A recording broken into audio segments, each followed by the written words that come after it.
Okay sir, okay sir. Praise. Okay okay, ప్రార్థన చేద్దామా? Photos కాదు, వీడియో.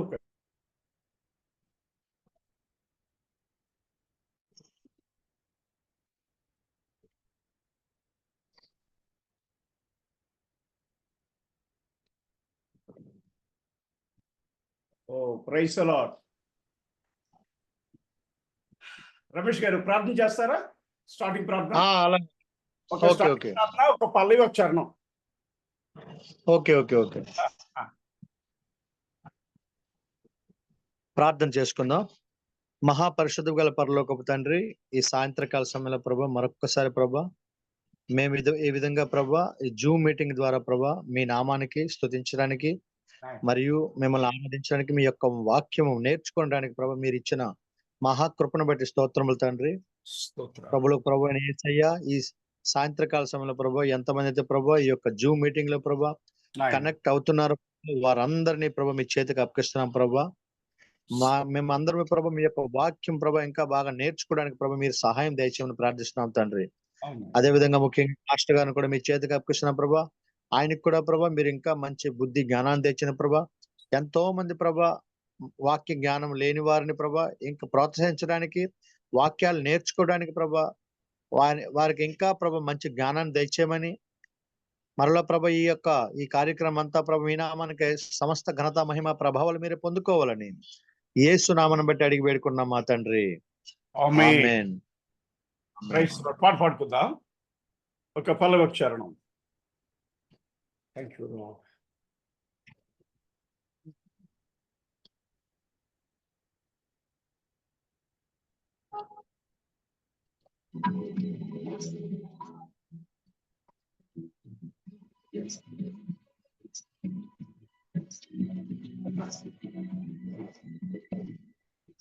రాజా నీ సన్నిధిలోనే ఉంటానయ్యా, మనసారా ఆరాధిస్తూ బ్రతికేస్తానయ్యా.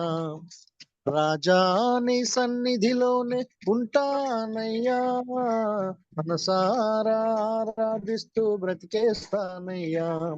నేనుండాలేనయ్యా, నే బ్రతుకాలేనయ్యా, నేనుండాలేనయ్యా, నే బ్రతుకాలేనయ్యా, నీవే లేకుండా నేనుండాలేనయ్యా, నీ తోడే లేకుండా నే బ్రతుకాలేనయ్యా, నీవే లేకుండా నేనుండాలేనయ్యా, నీ తోడే లేకుండా నే బ్రతుకాలేనయ్యా. రాజా నీ సన్నిధిలోనే ఉంటానయ్యా, మనసారా ఆరాధిస్తూ బ్రతికేస్తానయ్యా. రాజా నీ సన్నిధిలోనే ఉంటానయ్యా, మనసారా ఆరాధిస్తూ బ్రతికేస్తానయ్యా.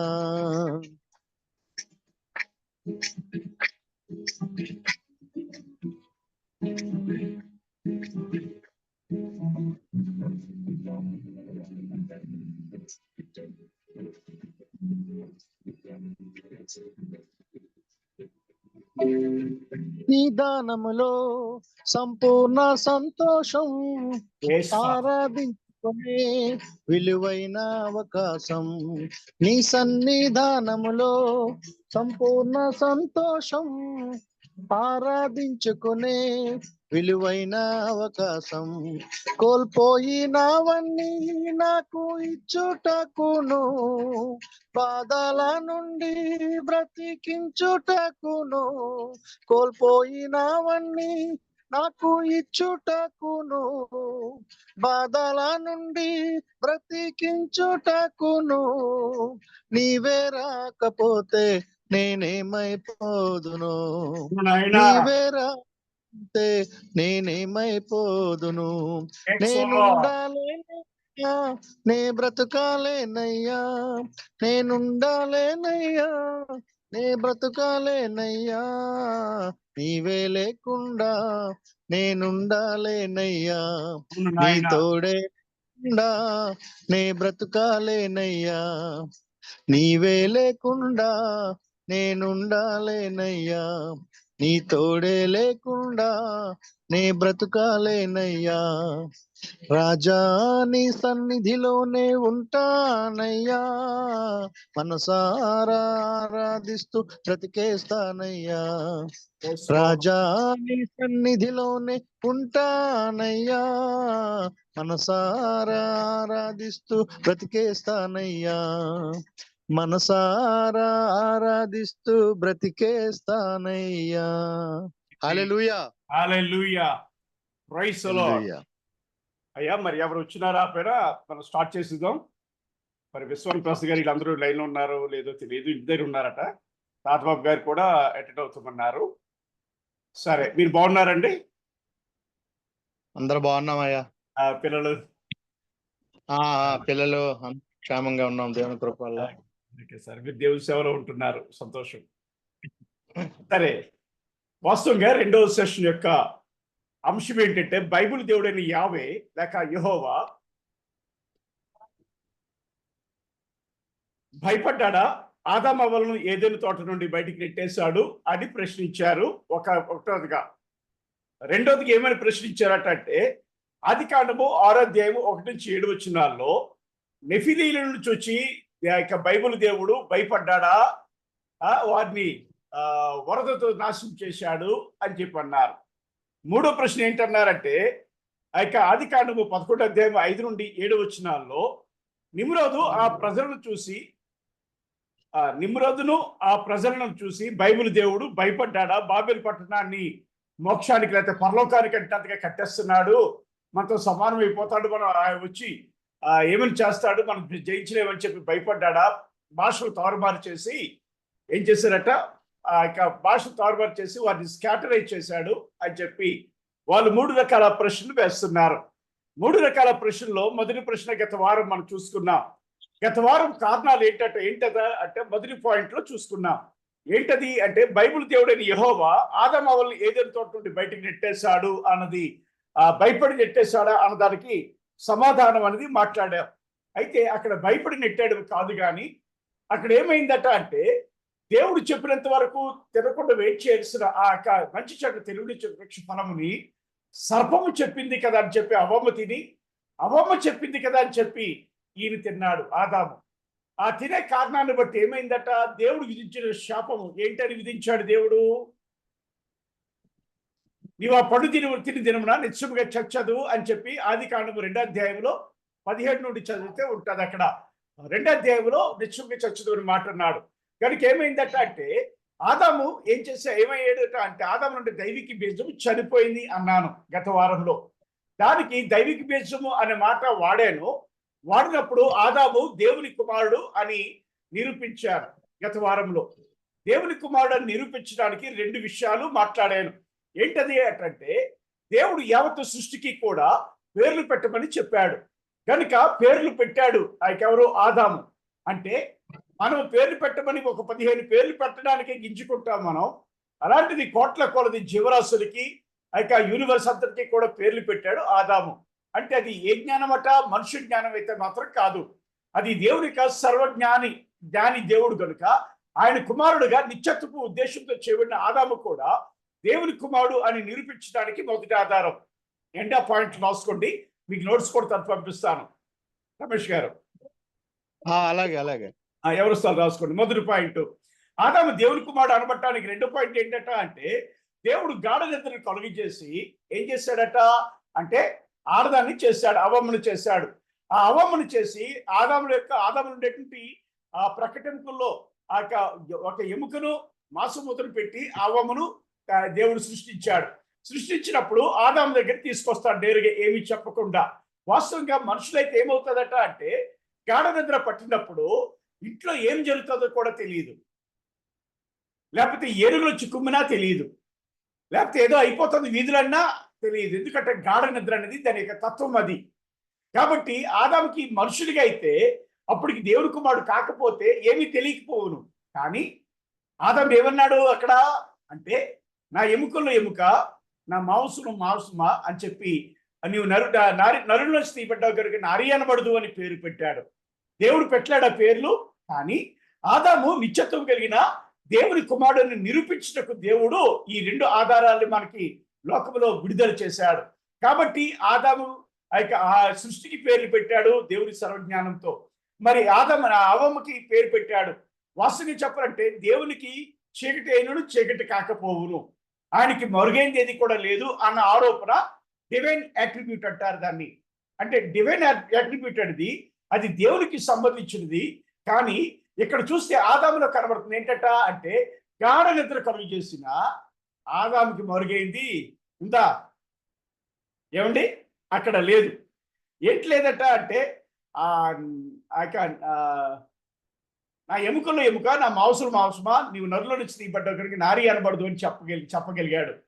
గనుక ప్రిమిట్ వల్ల చెప్పొచ్చేది ఏంటంటే ఆదాము శాశ్వతమైన దేవుని ఉద్దేశంతో చేయబడినప్పటికీ కూడా ఆ శాశ్వతమైన ఉద్దేశంతో భూమి కూడా చేయబడ్డదానికి గత వారం చూసుకున్నాం. దానికి రెఫరెన్స్ ప్రసంగి గ్రంథం 1వ అధ్యాయము 4వ వచనం, ప్రసంగి గ్రంథం 1వ అధ్యాయం 4వ వచనము, తర్వాత యెషయా గ్రంథము, తర్వాత ఇర్మీయా గ్రంథాల్లో చూపించారు గత వారంలో.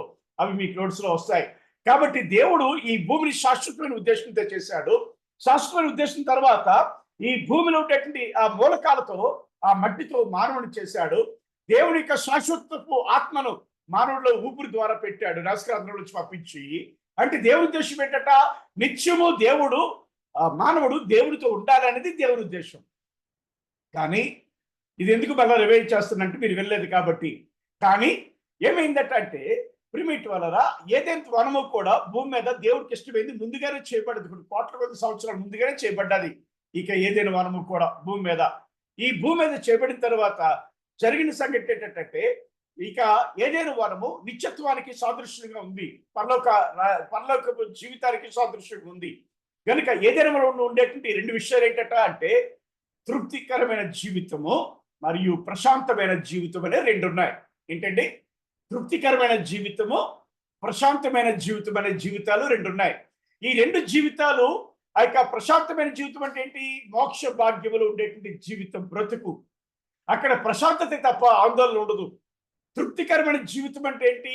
గత వీడియోలో చేశాను నేను, తర్వాత మీ క్లాసులో వేరేగా చెప్తాను. అది ఏంటట అంటే 1000 ఏళ్ల పరిపాలన అనగా పరలోకపు రాజ్యం అనగా కృత భూమి కృతాకాశాలు ఉండే పరిపాలన, తృప్తికరమైన జీవితం. ఆ రెండింటికి, మోక్షానికి, ఆ విశ్వాసకుండే 2వ జీవితానికి, 3వ జీవితానికి సాదృశ్యమైనది ఈ ఏదైనా వనంలో 2 రకాల విధానాలు కనబడుతున్నాయి. తృప్తికరమైన జీవితం, ప్రశాంతమైన జీవితం. ఈ రెండింటి నుండి దేవుడు తరిమేయడానికి కారణం ఏంటంటే అక్కడ అంటాడు 23వ వచనంలో, 3వ అధ్యాయం 23వ వచనం అనుకుంటాను. ఏమంటాడంటే ఆదాము మనలో ఒకటి వాడు అయిపోయాడు అని చెప్పి బయటికి నెట్టివేసినట్లుగా కనబడుతుంది. ఏదైనా వనంలో నుండి నెట్టివేసినట్లుగా కనబడుతుంది. ఏదైనా వనం నుండి బయటికి త్రోలివేయబడ్డం అనేది మరి ఈ భూమిని సేద్యపరచుటకు పంపించేసినట్లుగా కనబడుతుంది మనకి అక్కడ. అంటే ఇప్పుడు ఏంటంటే ఏ ఉద్దేశంతో దేవుడు పంపించాడు అంటే మనలో ఒకటి వంటి వాడు అయిపోయాడు అన్న మాట పట్టుకున్నారు వీళ్ళు. ఎవరు? హేతువాదులు, లేకపోతే మతోన్మాదులు పట్టుకొని ఏమంటున్నారంటే ఈ దేవుడు ఎటువంటి వాడు అంటే భయపడుతున్నాడు కనుకనే మనతో సమానమైపోయాడు, మానవుల్ని ఏర్స్ వచ్చేసింది, పశ్చిమ ద్వారం వచ్చేసింది కనుక ఆయన భయపడి బయటికి నెట్టేశాడు అని. వారికి జ్ఞానము లేదు అని చెప్పడానికి ఇష్టపడుతున్నాను. దేవుని ఉద్దేశం ఏంటంటే శాశ్వతమైన ఆత్మను పెట్టాడు, శాశ్వతంగా ఉండే భూమి నుండి మట్టిగా తీసి పెట్టాడు. అంటే అర్థం ఏంటి? నిత్యము, నిత్యత్వము, శాశ్వత కాలము మానవుడు దేవుడితో ఉండాలని పెట్టాడు. కానీ ఇక్కడ ఏమైందట, దేవుడు అక్కడి నుంచి నెట్టివేయడానికి కారణం ఏంటంటే మొట్టమొదటిది దేవుడు తనకి అవకాశం ఇచ్చినంత వరకు ఉండకుండా అవ్వమ్మ చెప్పింది కదనే పండు తినేశాడు. తినేసిన బట్టి ఆదాము నుండి దైవిక బీజం చచ్చిపోయింది. దైవిక బీజం కోసం రెఫరెన్స్ ఇచ్చాను. యోహాను రాసిన మొదటి పత్రిక 3వ అధ్యాయం 9వ వచనం 10వ వచనంలో ఆ రెఫరెన్స్ ఇచ్చాను. అందులో దైవిక బీజం అంటే దేవుని బీజం కలిగిన వాడు పాపం చేయడు, చేయజాలడు. అది ఆదాములో చనిపోక మునుపు ఆదాములో ఉండేది. దేవుని యొక్క శాపము ఈ పండు తిని తినడం నువ్వు నిత్యంగా చచ్చదు అనే మాట ఆపాదమయ్యి అక్కడ జరిగిన సంఘటన ఏంటంటే ఆదాము నుండి దైవిక బీజం చనిపోయింది కనుక ఈ భూమి మీద ఉండే నిత్యత్వపు జీవితానికి బ్రేక్ వచ్చింది, కానీ శాశ్వతమైన ఎడబాటు కాదు. అయితే ప్రియమెట్ వాళ్ళరా, ఈ భూమి మీద ఉండే జీవితానికి బ్రేక్ వచ్చింది, కానీ శాశ్వతమైన జీవితం ఉంది కనుక మరలా ఈ దేహము, ఎందుకంటే భూమికి నాశనం లేదు, అదే రీతికి దేహానికి కూడా, ఈ డిఎన్ఏకి కూడా నాశనం లేదు. మనుషునికి ఆత్మకు, దేవుడు పెట్టిన ఊపిరి అనబడిన ఆత్మకు మరణము లేదు. అదే రీతిగా దాన్ని కలిగిన మానవుడికి కూడా మరణము లేదు. కనుక నిత్య నరకమా లేకపోతే నిత్య స్వర్గమా అన్నది ఇక్కడ మానవుడు క్రియలు బట్టి ఉంటుంది. కాబట్టి ఇక్కడ ఏమైందంటే దైవిక బీజం ఎప్పుడైతే చనిపోయిందో నిత్యత్వ బీజము దేవుని యొక్క శాపం ఆపాదమై తినకూడని పండు దేవుడు తినొద్దని పండు తిని ఎప్పుడైతే వారు మానవులు అయిపోయారు కంప్లీట్ గా, అంటే దైవత్వం అనేది పోగొట్టుకున్నారో, అక్కడ నిత్యత్వం ఉద్దేశంతో చేయబడిన ఏదైనా వరము పరలోకానికి ఇటు వేయండి పరిపాలనకి సాదృశ్యమైన ఏదైనా వనంలో ఉండడానికి వీల్లేదని, అంటే పాపులు అందులో ఉండడానికి వీల్లేదు కనుక పాపి అయిపోయాడు. అంటే పాపి అంటే ఏంటి అంటే దేవుడు నియమించిన నియమునకు విరోధంగా జరిగించి పాపి అయిపోయాడు కనుక మొదటిది నెట్టివేయటానికి కారణమైంది. ఓకే, రెండోది ఏమండి, ఆదామవల్ని దేవుడు పిలుస్తాడు చల్లపోటు వచ్చి, ఏమని, ఆదామా ఎక్కడున్నావు అంటే, నేను నీ స్వరం విన్నప్పుడు ఏమైనట చెట్టు చాటున దాగున్నాను అన్నప్పుడు దేవుడికి అర్థమైంది. ఏమంటాడు అప్పుడు దేవుడు అంటే చదవవలసిన పని లేదని ఉద్దేశం చెప్పేస్తున్నాను, ఏమనుకోకండి. ఓకే, ఆది కాండంలోనే 3వ అధ్యాయంలో ఉంటుంది గనుక మాట్లాడినప్పుడు నీ స్వరం విన్నప్పుడు చెట్టు చాటు దాగునున్నావు అంటే అర్థం ఏంటి? దేవుడికి అర్థమైపోయింది. అంటే దేవుడు తెలుసు, దేవుడు తెలియక నేను జరగదు. అప్పుడు దేవుడు అంటాడు, నేను తినొద్దని పండు నిన్ను ఎవరు తినమన్నాడంటే అప్పుడు ఏమంటాడు తెలుసా ఆదాము? ఏమంటాడు తెలుసా? నీవు నాకు ఇచ్చిన ఈ స్త్రీయే కారణం ఈ పండు తినడానికి అన్నాడు. అంటే తప్పు ఎవరి మీద మోపాడు రమేష్ గారు? దేవుని మీదే, హవమ్మ మీద దేవుని మీద మోపాడు. నువ్వు నాకు ఇచ్చిన ఈ స్త్రీ కారణం అన్నాడు. అంటే ఏమొచ్చింది అక్కడ? కనీసం పశ్చాత్తాపడ్డా అంటే పడలేదు. నెగిటివ్ యాటిట్యూడ్ కనబడుతుంది, వ్యతిరేకపు వైఖరి కనబడుతుంది, ఒప్పుకునే తీరు లేదు, అక్కడ ఎదిరించే తీరు కనబడుతుంది. అంటే యాటిట్యూడ్ లో నెగిటివిటీ వచ్చింది, పాజిటివిటీ లేదు. కనుక నెగిటివిటీ ఉండేటువంటి ఏది కూడా ఏదైనా వనంలో కానీ పరలోకంలో కానీ ప్రవేశించడానికి వీల్లేదు కనుక నెట్టి వేసిన ఒకటోదిగా. రెండోది ఏమైందట అంటే, ఆ దేవుడు ఎవరికి చూపించాడు పండు తినకూడదని అంటే ఆదాముకే చూపించాడు. ఎవరికి వినిపించాడు పండు తినకూడదని అంటే ఆదాముతోనే మాట్లాడాడు. అలాంటి ఆదాము, సర్వజ్ఞాని అయిన ఆదాము, ఆ పండు భార్య తీసుకొని తెచ్చి ఇచ్చినప్పుడు ఏమంటుంది అంటే, తీసుకున్నాడు కానీ ఎదిరించాడా ఆదాము? ఎదిరించలేదు. ఎదిరించకపోయేసరికి ఏం జరిగింది? ఎదిరించకపోయేసరికి అంటే ఏం జరిగిందట అంటే పండు తినేశాడు. అంటే గద్దెచ్చలేదు. ఎందుకు గద్దెచ్చలేదు? అవ్వమ్మ మీద ఉండే అడ్మినిస్ట్రేషన్కి లోబడి కావచ్చు, లేకపోతే దేవుడు చెప్పాడులే, ఆయన చెప్తాడు అలాగే మన ఏదో ఆవిడ సంతోషపరచడానికి తినాలి కదా అని చెప్పని తీసుకుని తినవచ్చు. అంటే ఆడదాని యొక్క అడ్మినిస్ట్రేషన్కి చోటు ఇచ్చాడు. అది దైవ నియమములకు విరోధమైన నియమం. ఆడదాని యొక్క అడ్మినిస్ట్రేషన్కి చోటు ఇవ్వడం అనేది బైబిల్ ప్రకారం విరుద్ధమైనది. ఒకటోదిగా వినొచ్చు, సహకారి ఉండొచ్చు, సలహాలు తీసుకోవచ్చు, కానీ దేవుడే నేరుగా చూపించాడు, దేవుడే నేరుగా వినిపించాడు. అట్లాంటప్పుడు దేవుని మాటను దాటి ఏం చేశాడు ఆదాము? ఆవిడ అడ్మినిస్ట్రేషన్ లోపడ్డాడు కనుక తప్పు చేశాడు. అంటే నెగిటివ్ యాక్టివిటీ కనబడుతుంది, లేకపోతే ఎమోషన్ కనబడుతుంది. నెగిటివ్ ఎమోషన్ ఏంటంటే అవిధేయత. నెగిటివ్ ఎమోషన్ ఏంటంటే ఆవిడ మీద ఉండే భ్రమ, ఆవిడ మీద ఉండే ఆవిడ అందానికో లేకపోతే ఆవిడ అడ్మినిస్ట్రేషన్కో లోపడిపోయే లక్షణం. ఈ రెండింటిని బట్టి దేవుడు ఆ పండు తినకూడదని చెప్పిన పండు తిన్నాడు. రెండోది అయిపోయింది. మూడోది ఏంటంటే అంటే ఎక్కువ గమనించండి, అబ్రాము కూడా ఆది కాండము 16వ అధ్యాయంలో ఏమంటది శారాయి? ఏమంటది? నేను గర్భవతిని కాకుండా పిల్ల కాకుండా దేవుడు చేశాడు. 2వ వచనం 16వ అధ్యాయం 2వ వచనం ఆది కాండం. కనుక నువ్వు ఈ హాగర్తో పాటు వెళ్ళిపోయాడు. ఎవరు? అబ్రహాము. ఎవరైనా విశ్వాసులకి తండ్రి. మరి అక్కడ హాగర్తో పోవడానికి కారణం ఏంటంటే, అమ్మో మంచి అవసరాలు దొరికింది, అవకాశం వచ్చింది అనుకున్నాడేమో, లేకపోతే నా భార్య అడ్మినిస్ట్రేషన్కి కాదంటే నాకు ఇంట్లో తిండదు చీపురు కట్టే అనుకున్నాడేమో, లేకపోతే ఇంట్లో బ్రతకూడదు అనుకున్నాడేమో. కానీ దేవుడు చెప్పిన మాట, నేను నీ గర్భంలో నీకు సంతానం ఇస్తానని చెప్పిన మాటను ప్రక్కన పెట్టాడు. అంటే అవిధేయుడైపోయాడు. కనుక పాపం అంటే ఏంటి అంటే దైవ నియమమునకు విరోధమైన నియమమే. దేవుడు చెప్పిన దానికి విరోధంగా ప్రవర్తించడమే పాపం. కనుక అక్కడ అబ్రాము, ఇక్కడ ఆదాము, వీరిద్దరు కూడా అలా చేసి ఏం చేశారట? నెగిటివ్ ఎమోషన్స్ కి గురైపోయారు. అబ్రామ్ అయితే మరి అడుగు ముందుకేసి యవనస్తురాలు దొరికిందని ఆవిడతో పోయాడు హాగర్తో. అది వ్యభిచారం పాపే కదా. గనుక చెప్పొచ్చేది ఏంటంటే, ఈ రీతిగా మనం ఆలోచన చేసినట్లయితే ఇటువంటి negative emotions, negative attitude, negative activities అన్ని చేసినప్పుడు ఎవడైనాను మోక్షానికి అర్హుడు కాడు. అందుకే ఆ యొక్క ప్రకటన గ్రంథం 22వ అధ్యాయం 8వ వచనం 21 వచనం ఉంటుంది. 21వ అధ్యాయం 8వ వచనంలో ఏమని? పిరికి వారును, అవిశ్వాసులను, అసహ్యులను, మాంత్రికులను, విగ్రహారాధికులను అబద్ధికులు అందరూ అగ్ని గంధకంతో మండు గుండములు పాలు పొందుదురు. అంటే ఇవన్నీ negative emotions, attitude, negative activities, negative feelings. ఈ నెగిటివ్ ఫీలింగ్స్ అనేవి ఇటువంటివి కలిగినట్టు ఎవడైనప్పుడు కూడా, నేనైనప్పుడు కూడా, ప్రభువా ఇన్ని బైబిల్ కాలేజీలు పెట్టాను కదా ప్రభువా, నేను ఎందుకు మోక్షం కాకూడదంటే, అక్రమం చేయరాజు నువ్వు ఎవడో నాకు తెలియదు పో అంటే నేనేమైపోనప్పుడు. కనుక ఏదైనా వరం నుండి తోసివేయడానికి కారణం ఏంటంటే, దేవుడు చెప్పినంత వరకు ఉండకుండా తినకుండా పండు తిన్నాడు, ఒకటో కారణం. దేవుడు అడ్మినిస్ట్రేషన్కి విధేయుడు కాలేదు, ఒకటో కారణం. రెండో కారణం ఏంటంటే, నెగిటివ్ ఎమోషన్స్ వచ్చేసాయి. కనుక నెగిటివ్ యాటిట్యూడ్ ఏమైందట, దేవుని మీద తప్పు అవుతాను, నీవే కారణం నీ పండు తినడానికి, నువ్విచ్చి నీ స్త్రీయే కారణం, నువ్వు ఇవ్వకపోతే నేను తిన్న కదా అని నిందలు దేవుడి మీద వేస్తున్నారు.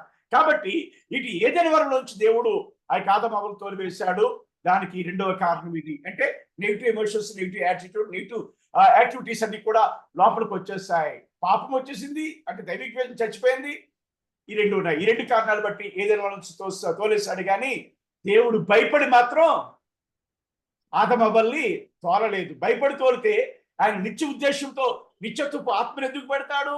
ఆయన నిత్య ఉద్దేశంతో నిత్యత్వపు భూభాగంలో నుండి ముద్దను బట్టి మొత్తం తీసి బొమ్మ ఎందుకు చేస్తాడు? గనుక దేవుడు భయపడలేదంటానికి మొదటిది వాళ్ళకి క్లారిఫికేషన్.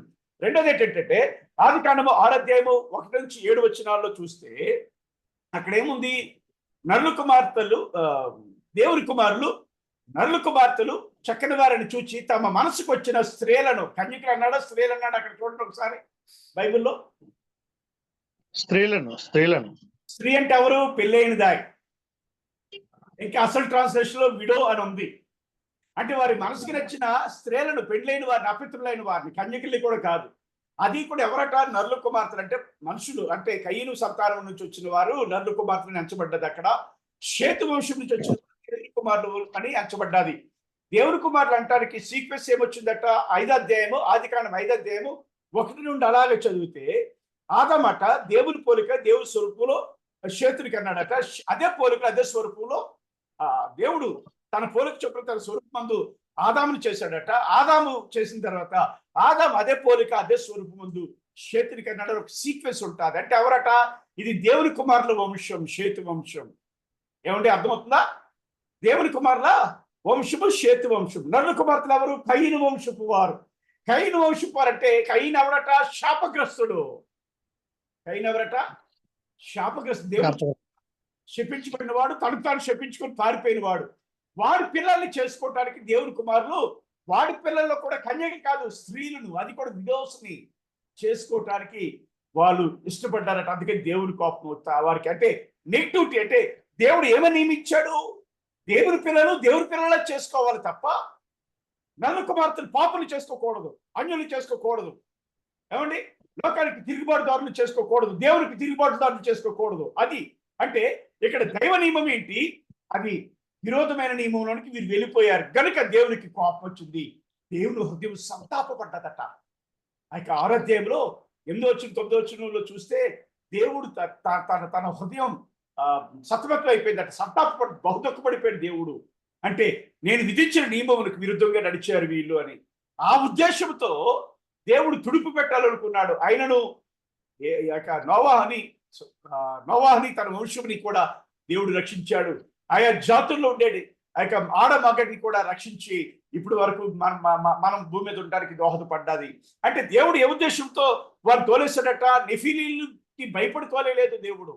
ఒకవేళ భయపడేవాడైతే దేవుడు సర్వాధికారి కనుక వరదతో వారిని నాశనం చేశాడు. వారు ఏమిటి ఎదుర్కోగలిగారా? ఏమండి? దేవుడు వరదతో నాశనం చేస్తే ఎదుర్కొన్నారా? వాళ్ళు ఎదుర్కోలేదు. అంటే వారికి శక్తి లేదు. శక్తిహీనులకి భయపడివాడా దేవుడు? సర్వశక్తి గల దేవుడిని చెప్పి అర్థమవటానికి పైన ఆకాశపు తూములు విప్పాడు, కింద భూమి యొక్క తూములు విప్పాడు. ఈ రెండింటిని విప్పి ఏం చేశాడట అంటే అక్కడ ముంచి వేశాడు. రక్షించడానికి నోవాహు పడవను తయారు చేయించాడు నోవాహుతో. ఆ పడవలో నోవాహు కుటుంబీకులందరూ ఆడమగ రెండేసి పక్షులు, జంతువులు, పురుగులు, ప్రతిదీ కూడా రెండేసి వెళ్ళిపోయి లోపలికి వెళ్ళిపోయిన తర్వాత వారు జరిగిన సంఘటన ఏంటంటే పురిమిటి వల్ల వారు రక్షించబడ్డారు. కనుక ఇక్కడ ఏ ఉద్దేశంతో దేవుడు ఆ యొక్క జలప్రలయం తెప్పించాడట? నెఫీలీలకు భయపడి తెప్పించాడు జలప్రలయమని కాదు. నెఫిలీలకు భయపడి మాత్రం కాదు. ఎందుకంటే అంటే ఈయన సర్వశక్తివంత దేవుడు, సర్వశక్తివంతుడైన దేవుడు సృష్టిలో ఉన్నట్టు వాటికి సృష్టికి భయపడతాడా? అలాగైతే నాశనం చేయలేడు కదా. నాశనం చేశాడు దేవుడు నీటితో. సృష్టిలో ఉండే ఆ యొక్క ఒక మూలకంతో, ఒక నీటి ఆ వరదతోనే దేవుడు నాశనం చేశాడంటే ఆయన సర్వశక్తి కలిగిన ఎవరికి భయపడతాడు? ఆయన బైబిల్ దేవుడు భయపడ్డాడు అని అనుకుంటున్నారు. తర్వాత మూడోది ఏంటంటే, ఈరోజు మూడోది అంశం ఏంటంటే ఆదికాండము 11వ అధ్యాయం 5 నుంచి 7 వచనాలు. ఆదికాండము 11వ అధ్యాయం 5 నుంచి 7 వచనాలు చదువుతారా రమేష్ గారు? ఎవరు వచ్చారో లేదో చూన్నాను. ఎవరు వచ్చారు?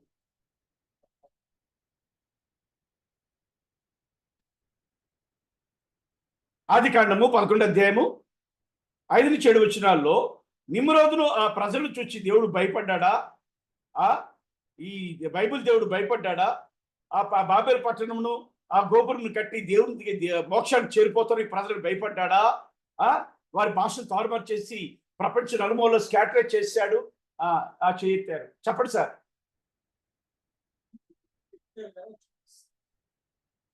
హలో రమేష్ గారు ఉన్నారా? Praise the lord.